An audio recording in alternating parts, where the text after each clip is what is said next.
It is time now. Usually, I should correct this. Usually, first Friday of every month, we do What to Read with McNally Robinson Booksellers, and we feature a number of their books in their bi-monthly newsletter. However, Chris couldn't make it on Friday, so we figured we'd bring him in today and do the What to Read with McNally's. Happy New Year, Chris. Happy New Year, Michael. Welcome back. Thank you. You guys survived well over Christmas? We did, yeah. Thrived, I should say, not survived. Well, survive and thrive. A little bit of survival, yeah. Yes, sir. Put on the armor, in a good way. Don the armor and get out there on the floor and hand out books and CDs. And Absolutely. So how was your Christmas, New Year's? Good? Very good, yeah. Mm-hmm. And how about you? It was busy here. We had a very busy December, lots of live music and guests in the studio. Things quiet down a little bit. I think you're my first guest of the month. Yeah. Anyway, yes. Nice to have you here. First or second, anyway, I can't remember. Days kind of blend into each other. So we're going to be featuring, now I guess you're back to the regular newsletter. Mm-hmm. The November, December Christmas catalog is done with. Yep. Back to the bi-monthly newsletter. Yeah, January, February is out, yeah. How is January, February typically? Is it a quiet or busy month for new books or new releases? It can be. I mean, relatively speaking, there's still lots to choose from. But fall and spring tend to be the busiest times for new releases. Yeah. And now is the time where you're buying for spring. Spring? Buying for spring or buying for fall already? Late spring and into summer we'll get started buying the new books, right away here. Okay, so you're always months ahead. It's true in some ways. Yeah, some way. You're ahead of the times. That's right. So what are we going to feature this month? Well, the first book I wanted to talk about is called Seven Falling Feathers by Tanya Talaga. It's a book about, I guess it's centered on the 7 students, Indigenous students who died between 2000 and 2011 in Thunder Bay. So something that's been in the news recently. She starts the book with the story of Chani Wenjack, the boy who walked away from his residential school, too young to know that he was hundreds of miles away from home, but set off to go home. Story brought to our attention mostly from Gord Downey in the last couple of years. And just a tragic story that kind of pulls at your heartstrings. So she kind of uses, it is a story about those Thunder Bay students, except it's just centered on them. It's really the story about residential schools in Canada and just the devastating effect it's had on Indigenous families. Not just the people or the kids that went through it, but their children and their generations grandchildren. After. Absolutely. They still suffer from this. The kids in Thunder Bay who died were also hundreds of miles away from home. It's the only way they can get high school. They don't feel welcome in their new city, and they're not familiar with it. They're not city kids. So there's a lot of trouble. So this is a really great place to start if you're a bit confused about or you'd like to know more about the situation that Canada faces. And she has a background in journalism, correct? Yeah, absolutely. A journalist, a very well-written book. A real written for people who may or may not know a lot about the issues. Award-winning investigative journalist Tanya Talaga. So she'll have definitely some inside information about that stuff and first-hand experience maybe too. Yeah. So that's a non-fiction book. Yeah.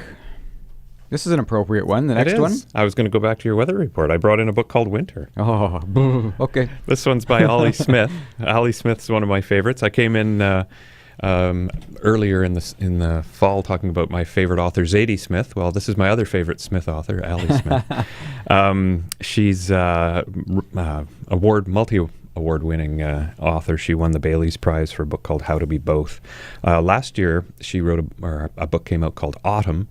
It was declared by the New York Times as one of the 10 best books published last year.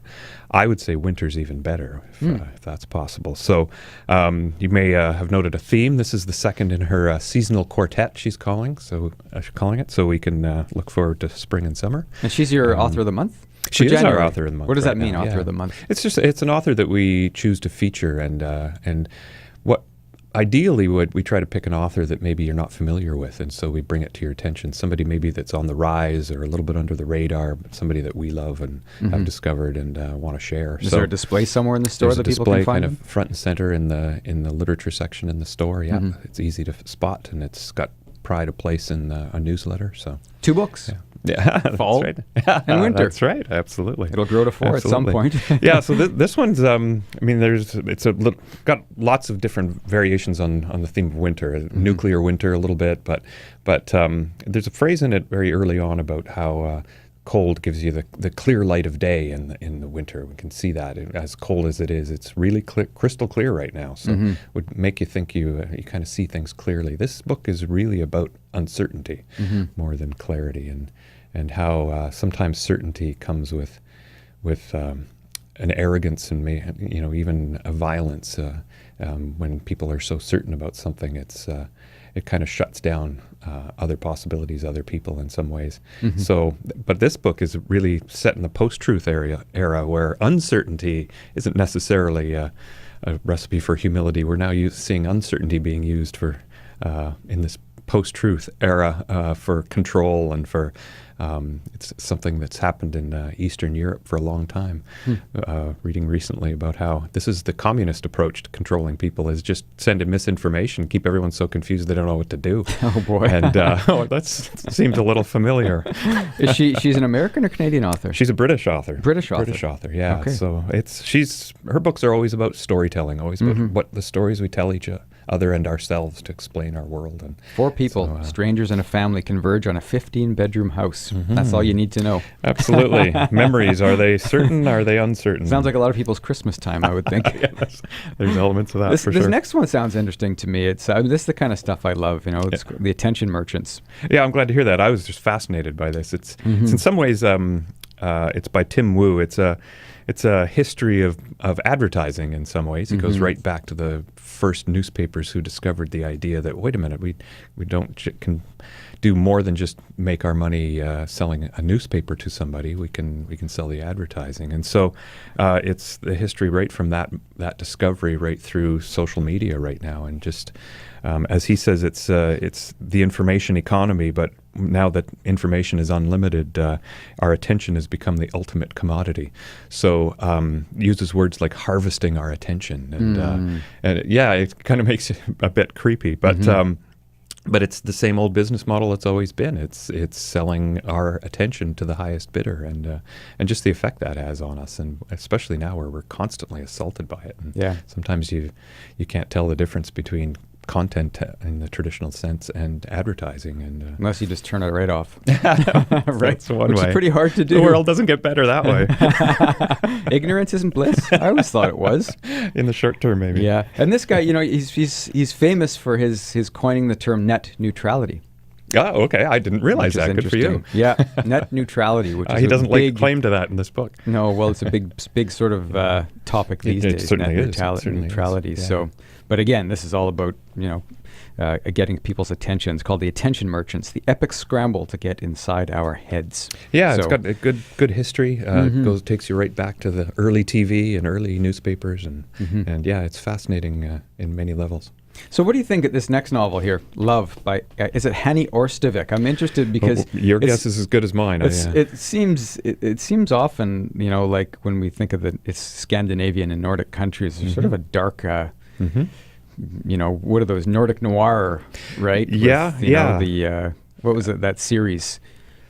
The famous... the mystery, Henning Mankell and so on. Yes.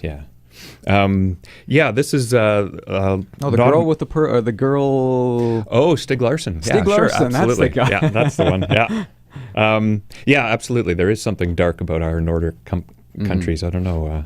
Don't get the same sense from Canada, but I'm afraid to go to Scandinavia. Are you? So much fun. I'd love to go. I've heard good things of Iceland. Got to go to Iceland. I think all these murder mysteries are just made up. So. Well, I imagine they are. It's fiction, right? That's right. So this one's called Love. This one's called Love. Yeah, this ironically, it's called Love. Well, and there is an irony to it. It is about love. It's another winter setting, northern Norway. I'm not that familiar with Hanni Orstavik. It's a new Norwegian author on my radar.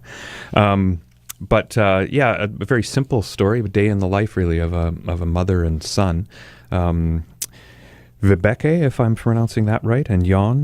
Jan is, my guess, is probably about 11 years old, and they just set out one evening. She goes to the library, and he goes to sell raffle tickets to raise money for a sports team he's involved with. So they go off, and it's just their two stories over the course of the evening, and how they go in separate ways. And it's a little bit about an 11-year-old kind of growing apart from his mother and developing his own story, quite literally and figuratively, and she doing the same as she's a single mom and off trying to make her own story. And so it's kind of a fascinating, very quiet tale. There is a sense of uneasiness that goes through it that you just slowly but surely kind of think, there's something not quite right here. So that's this kind of a story, as you say, it's kind of a quiet tale, right? Which is it's a refreshing. It is. I like to be reading something like that you're not always on edge and you're not always having to really think so hard about something. It's just reading it, and typically that's what life's about. I mean, it's not like we have all these exciting. Well, some people anyway don't have all these exciting events thrown at them all the time, and wild adventures, and so this is kind of like a true to life tale, I guess. I think so. I think it's. I like those other books too, but I like to vary them, I guess, is what I would say. So sometimes life is a New Year's Eve party, but then the next weekend it's quiet and at home. So I guess I see it like that, an exciting page turner kind of book, but then the next one you relax. And I like to say the world quiets down when I read a book like this. I feel it like physically really relaxing as well as mentally relaxing. But it's still not a story with a lot of pressure to figure out what's going on. Well, my New Year's Eve party was a quiet night at home, so how about that? There you go. All right. Well, maybe your next weekend wasn't. My day before that wasn't. I had a crazy night before that. Right, my New Year's Eve was quiet.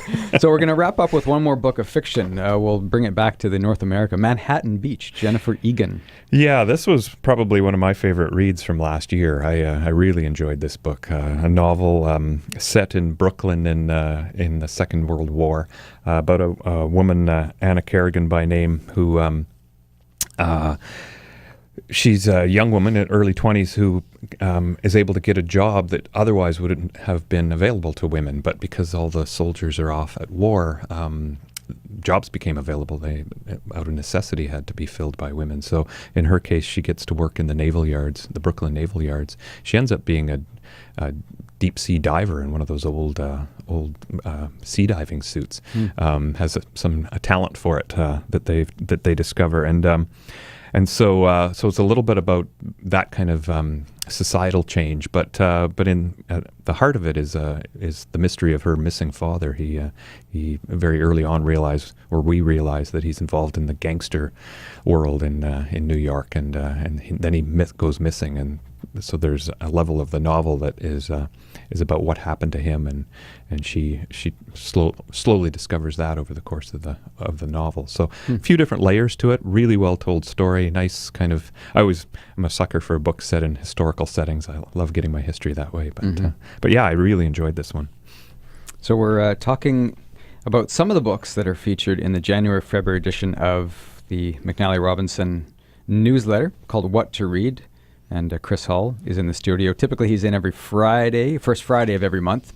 But we brought him in a day early. He's got a hockey. That's right. My daughter's ringette tournament, actually. Ringette tournament. Yeah. So I was just so anxious to get started this year, too. I know. I couldn't wait for tomorrow. I know. You wanted to come in yesterday, and I said, no, let's hold it off till Thursday. That's right. Yeah, so those are just 5 books. The newsletter typically has, I don't know, probably 50 titles in it at least. And I haven't counted, but yes. You haven't counted? Something like probably. Yeah. So if you want to check it out, a couple options. I link you over from our website, classic107.com, and I give a brief description of each of these books. And also you can go to their website, McNallyRobinson.com, click on their newsletter there. The other thing to do when you're on their website is check out all the events that they have going on. Every night there's 1, sometimes 2 events. And one of the ones I'll highlight comes up Monday, January 22nd. Simone Dinnerstein and Ann Manson, a pre-concert chat for their Manitoba Chamber Orchestra concert. Really looking forward to that concert coming up. She'll be in McNally Robinson Booksellers Monday, January 22nd at 7:30. So you can go down there and see them for an intimate armchair chat.